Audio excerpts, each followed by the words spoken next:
C'est la danse des canards. Quelle Comme les petits canards. Ah oui. Tout le monde se marre, remuer du popotin. Voyez, on fait bien les canards. Alors ça, c'est avant le gavage. Oui. Oui, parce qu'après, ils sont un peu enroués. Oh bah oui, non. Voilà, on va dire ça comme ça. On va dire ça comme ça. Bon, les vraies voix sur Sud Radio avec mon petit canard Philippe Binger, fidèle Oui, il au est très poste, gentil, bien hein. évidemment. Il est gentil avec Ouais, vous, très hein, vous sympa, avez vu. oui. Hein. Un peu câlin, mais juste ce qu'il faut. Oui, ben oui, Je me comme... suis dominé, là. Oui, oui. Sophie. Vous êtes dominé? J'ai retenu mes mains. Je les ai laissées où elles sont. C'est vrai que d'habitude, avec Philippe David, il est beaucoup moins. Oui, beaucoup il moins laisse les mains tactile, aller. Les ouais. vrais Ouais. gentils, on dit tactile, d'autres diraient des choses un peu plus déplaisantes. De Bon, quel pourquoi style des Je comprends pas ce que vous voulez dire. Oh, déjà, Oh, non. j'aime pas l'expression à touche. Oh, Ouais, non, bah, je sais non, bien, mais moi non. c'est tactile. je Non, trouve. regardez voilà. là. Regardez quand il me touche. Je caresse Rossi, voyez, Voilà. bon, comme si c'était mon toutou. Hein, voilà, tout simplement. Bon, Philippe Binger est là, Philippe Rossi, Sophie Darel pour son livre Objectif 100 ans en pleine forme, chez Ramsay Éditions. Nous débattons bien évidemment sur le foie gras, les amis, à 2 mois de Noël. New York interdit le foie gras d'ici 3 ans. Dans le collimateur, la maltraitance animale, bien évidemment. Alors, question, les défenseurs de la cause animale vont-ils avoir la peau du foie gras? Quoique un foie gras avec de la peau dessus, c'est pas terrible, Non, je pense, bah non, forcément. honnêtement. 0826 300 300 et les réseaux sociaux, Philippe Rossi. Et le compte Twitter de Sud Radio où c'est toujours non à 54%. Hein, des personnes qui pensent que finalement les défenseurs de la cause animale ne vont pas tuer le foie gras. Alors dans les commentaires, beaucoup de personnes évidemment qui nous disent « Moi je mange du foie gras et je continuerai à en manger ». Et puis beaucoup de personnes qui disent « Je regarde les images de gavage d'oie et je me pose la question, est-ce que je vais continuer à en manger ou pas ?» Eh bien, on va en débattre. Sud Radio, les vraies voix. Le débat est ouvert. Marie-Pierre P, secrétaire générale du CIFOG, comité interprofessionnel des palmipèdes à foie gras, est avec nous au téléphone. Bonsoir. Bonsoir. Et Christophe Marie, porte-parole de la Fondation Brigitte Bardot. Bonsoir. Bonsoir. Merci d'être avec nous à tous les deux en tout cas. Tiens, Sophie Darel, justement, c'est Brigitte Bardot qui signe la postface de votre livre. C'est une bonne copine, Brigitte? Ah non, c'est pas une bonne bon copine. C'est quelqu'un bah, que je sais pas. je connais un peu. Oui. Je trouve qu'elle est hyper courageuse de défendre ces causes-là parce que c'est pas évident. Là aussi, Oui. ça fait beaucoup d'argent. Donc, on peut pas tout d'un coup dire ne mangez plus de viande parce que ça ferait plein de gens au chômage. Donc, Oui. c'est vraiment très dur. Moi, je suis absolument d'accord avec elle sur le fait. Vous défendez les animaux comme elle, ouais. en tout cas. Ah oui, moi je trouve scandaleux la maltraitance des animaux. On critique beaucoup les réseaux sociaux, mais au moins ça sert à montrer ce qu'on n'avait jamais vu dans les abattoirs, etc. Mais à votre avis, tiens, puisqu'on va parler des Ouais. foie gras et des canards, le gavage des oies, le gavage des canards, c'est de la maltraitance ou pas, ça? Bah, c'est sûr que ça ne doit pas leur faire plaisir quand même. Hein. Je sais pas, Vous croyez on leur met des trucs dans la... Bah, bon, moi je me suis jamais penchée sur les oies, mais je pense que ça leur fait Mais sur pas les de bien. canards, oui, par contre. Oui, ah bah, c'est complètement différent. Ah, c'est Moi j'ai différent. toujours préféré le masculin au féminin. Oui, oui. Elle adore se pencher sur les canards. C'est sympathique, hein? Ouais. Non, mais je suis à fond contre la maltraitance. Alors, je rêve d'être totalement végétarienne. Seulement, mon souci, j'ai été élevée au gigot flageolet le dimanche et au roast beef. Ah ben il y a purée. au moins les flageolets, hein. Oui, il y a au moins les C'est flageolets. déjà Mais pas c'est vrai mal. que je voudrais manger que des Non mais légumes. moi je suis comme Sophie Darel, c'est vrai Ouais. que la cause animale, bon je vois de plus en plus de Ah, vidéos, si, on voit des ça me horreurs. touche, j'adorerais ne pas manger de viande, mais j'y arrive pas. Ben, j'ai un Je peu de n'y mal arrive pas. aussi, Bon j'essaye. bah écoutez, en tout cas il faut qu'il y en ait pour tous les goûts hein, dans la nature. Marie-Pierre P qui est avec nous, cette décision prise par la municipalité de New York, c'est une attaque contre le foie gras, contre la culture française à votre avis?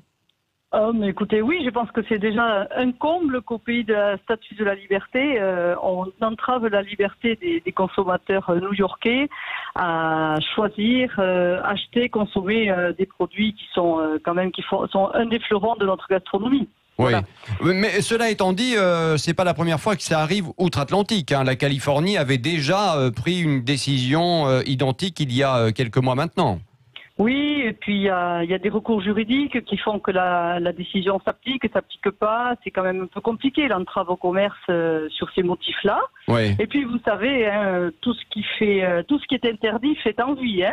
Donc, plus Ah bon on interdit, C'est plus pas on faux. donne envie. Dans tous les domaines. C'est pas même faux. Moi, assez juste. quand je vois Sophie Darel, par exemple, je me dis bon, elle est interdite et pourtant j'en ai envie. Hein oui, ah bah C'est oui. mignon. Oui, ah bah c'est vrai. Non, mais c'est vrai. Son mari est là. Oh mince, je l'avais pas vu. Oh, alors là, ça va mal se passer pour moi. Hein, je le crains.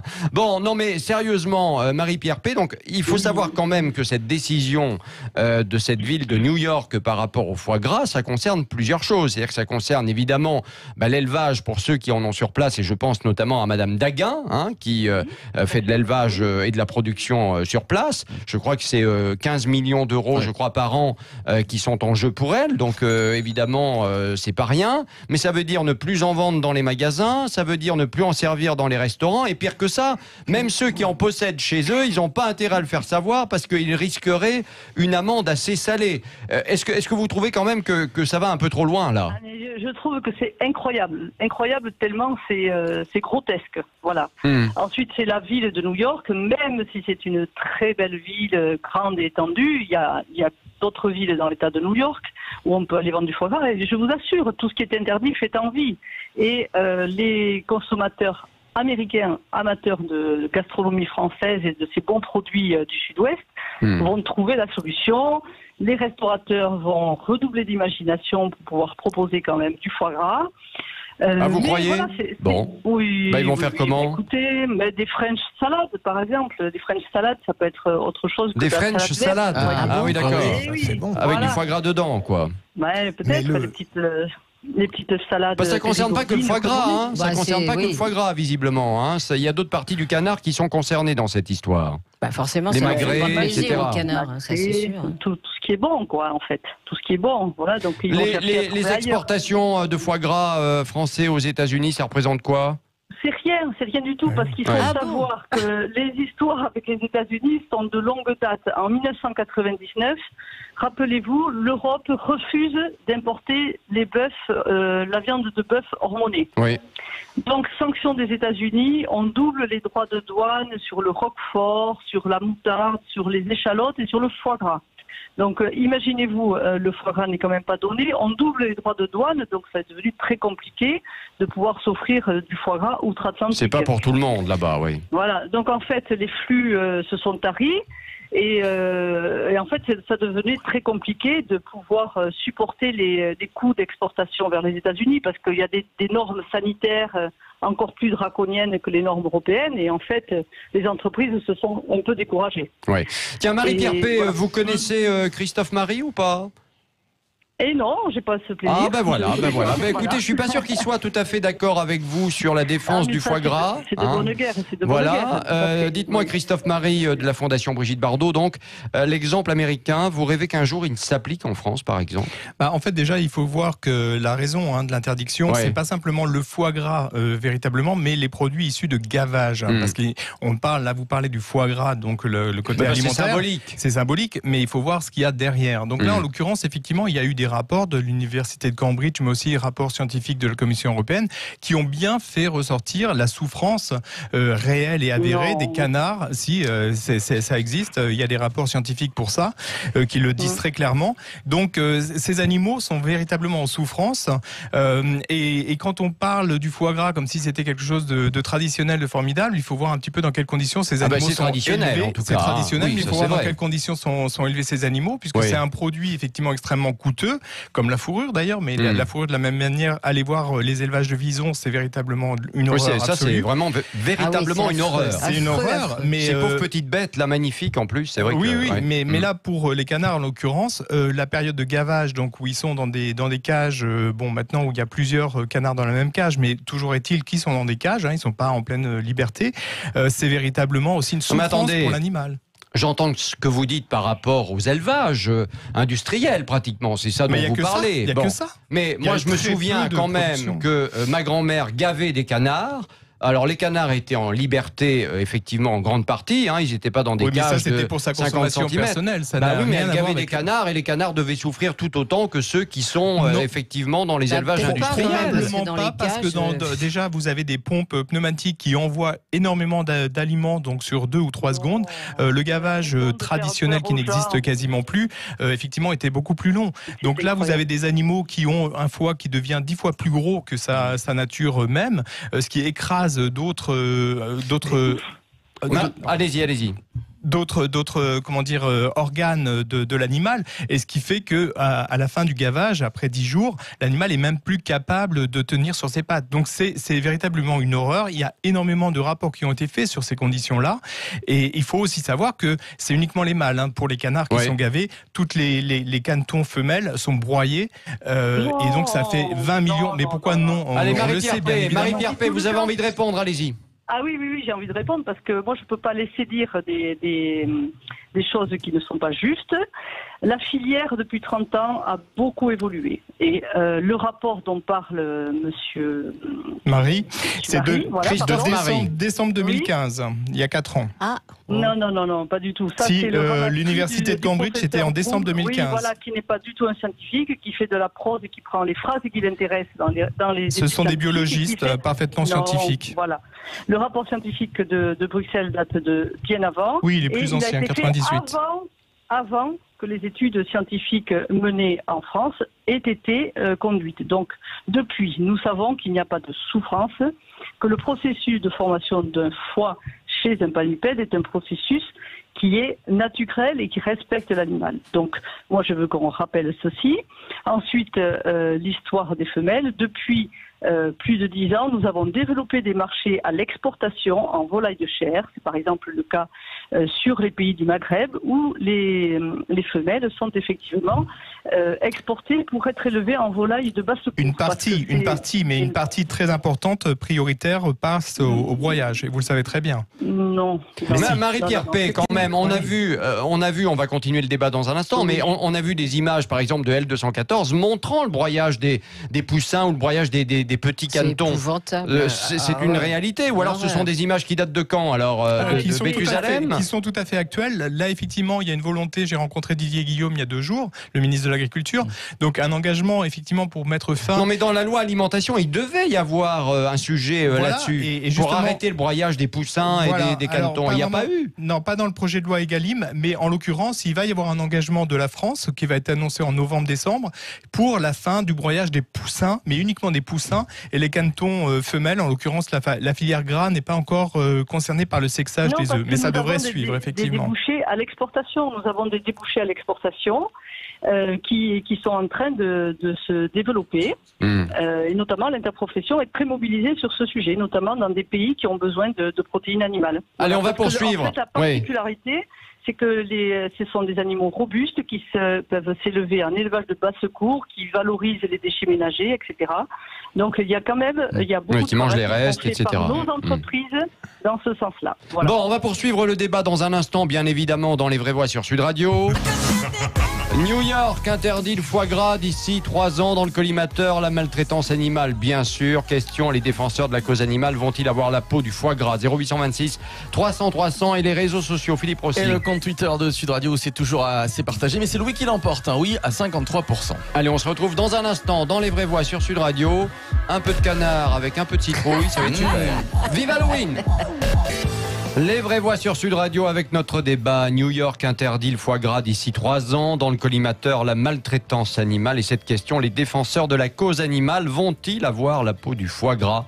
0826 300 300 et les réseaux sociaux. Philippe Rossi. Et la réponse est oui, oui à 54%. Beaucoup de commentaires également. Beaucoup de commentaires comme Michel qui nous dit « Je mangeais du foie gras, eh bien je n'en mange plus depuis que j'ai vu cette pratique se faire sur Internet. » Et puis Didier qui nous dit « oui, pourquoi pas, c'est un acte cruel envers ces animaux. » Bon, eh bien en tout cas, voilà, on sent quand même qu'il y a un mouvement qui se dessine, il y a des commentaires. Mais ça, c'est les réseaux sociaux. Non, mais c'est assez intéressant. Tiens, je me demande d'ailleurs si Macron et Brigitte, puisque le couple présidentiel est parti se reposer un petit peu du côté d'Honfleur, va manger du foie gras pendant ce petit week-end. Je connais l'endroit où ils vont et on y mange très très bien. Il y a du foie gras au restaurant où ils vont. C'est pas la ferme Saint-Simon. Elle est formidable. La ferme Saint-Simon, d'accord. Faut pas faire de pub pour eux, mais non. Vous êtes déjà allé, vous, ou pas, à la ferme Saint-Simon? Je vais vous donner la parole dans un instant. Je sais que vous trépignez, mais vous savez qu'on va d'abord représenter les invités qui sont avec nous. Marie-Pierre P, secrétaire générale du CIFOG, comité interprofessionnel des palmipèdes à foie gras. Christophe Marie, porte-parole de la Fondation Brigitte Bardot. Alors, je pourrais donner la parole, effectivement, à Philippe Bilger tout de suite, mais je ne le ferai pas parce qu'il y a Valérie qui est avec nous au 0826 300 300. Valérie est prioritaire. Salut Valérie. Bon, Bonjour Valérie. Et bonjour à toute l'équipe. Comment ça va Valérie? Je suis sous une pluie battante dans le Tarn. super. Ah, il pleut dans le Tarn, bah oui. Ça arrive, hein, les agriculteurs en avaient besoin. Ça fait du bien, ça fait du bien. Ça fait du bien, il faut que les nappes phréatiques se regonflent un petit peu, ça ne fera pas de mal. Les petites nanapes, c'est dingue. Oui, les nanapes sont très contentes. Bon, alors Valérie, vous, qu'est-ce que vous pensez de ce qui s'est passé donc ces dernières heures à New York, cette interdiction de mettre du foie gras sur les tables? Est-ce que vous avez peur que ça arrive en France? Non, pas du tout. Il réinvente la prohibition et on a vu ce que ça a donné dans l'histoire et ça va faire la même chose. Les gens, comme disait Madame du syndicat professionnel, je fais confiance aux Américains qui aiment quand même les bonnes choses. Ils vont aller se ravitailler dans le New Jersey ou des choses comme ça, mais ils vont continuer à en manger. Et en tout cas, moi, je les achète, c'est vrai, chez des petits producteurs locaux. Donc je sais comment ils sont gavés manuellement avec le massage. Je refuse effectivement avec des massages. Ah oui. On masse les canards. Ah, on masse les canards pour les gaver. Bien sûr. Pour les gaver. Bien sûr. Et donc, ça fait rêver, ça. Et donc, oui, moi j'aimerais bien. Philippe Binger, attendez, Valérie, Philippe Binger aimerait qu'on le masse aussi quand on le gave. Hein, ça ne m'étonne pas de Philippe. Voilà. Votre réputation est faite, mon cher. Voilà. Et puis, et ce que je voudrais dire aussi, c'est qu'il y en a un peu ras la casquette d'être, tyrannisé par des minorités. Non, c'est pas des minorités. Quand même. 70% des Français qui demandent l'arrêt du gavage, d'après un sondage IFOP. C'est pas une minorité. Oui, mais c'est loin d'être une minorité. Dans un sondage. Ça reste un sondage, j'aimerais savoir ce qu'il y aura dans les assiettes à Noël et puis après on en reparle. Ça c'est sûr qu'à Noël, là... Donc, non, moi j'ai vraiment l'impression qu'on est tyrannisé par des minorités, par les spécistes, par les véganes. Ils n'ont pas envie de manger de viande, qu'ils n'en mangent pas, mais qui nous foutent la paix.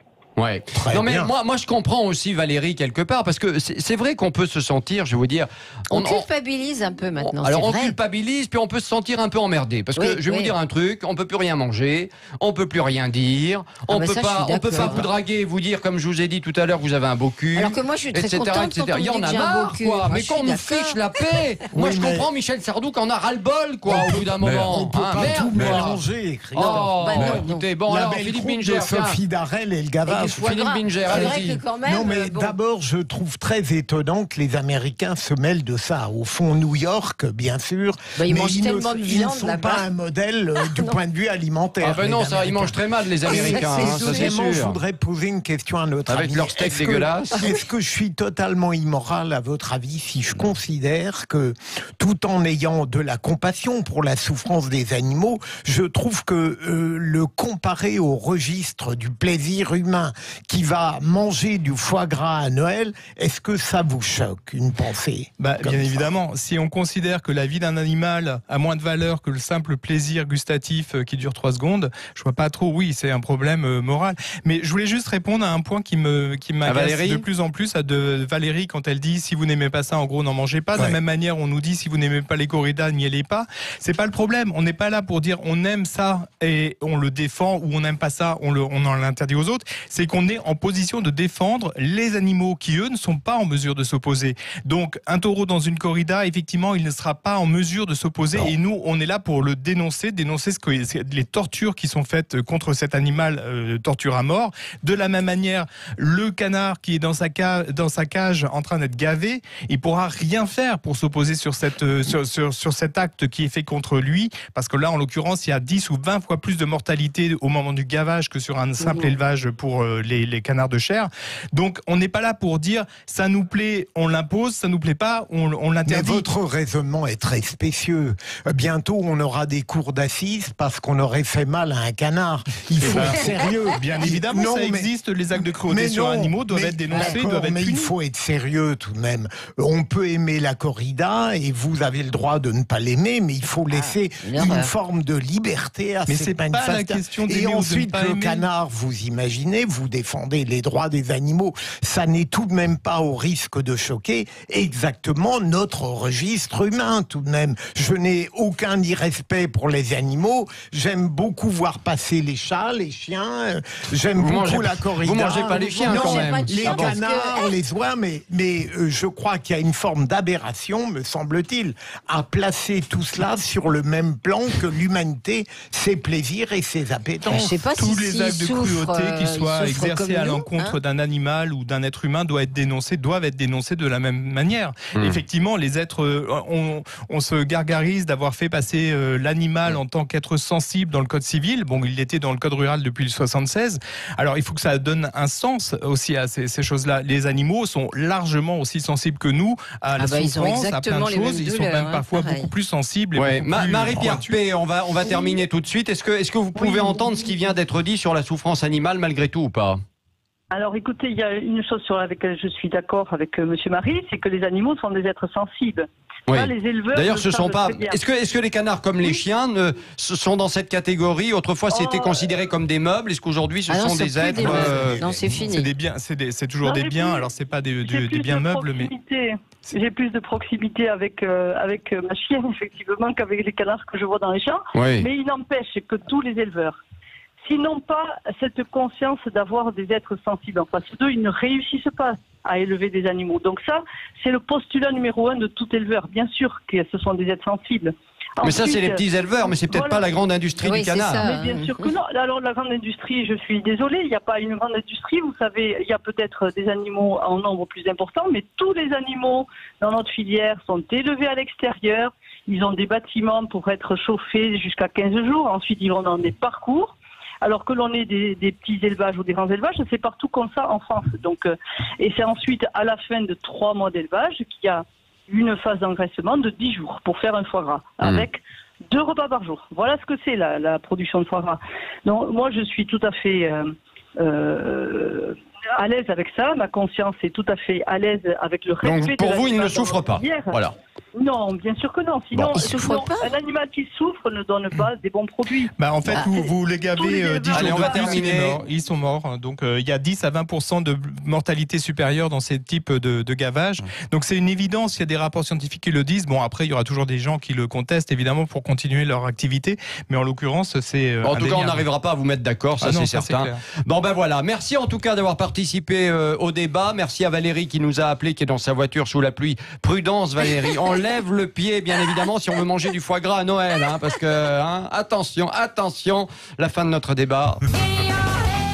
New York interdit le foie gras d'ici 3 ans. Dans le collimateur, la maltraitance animale. Les défenseurs de la cause animale vont-ils avoir la peau du foie gras ? Les réseaux sociaux, résultat définitif, Philippe Rossi. Allez, très partagé, c'est un petit oui-oui à 51%.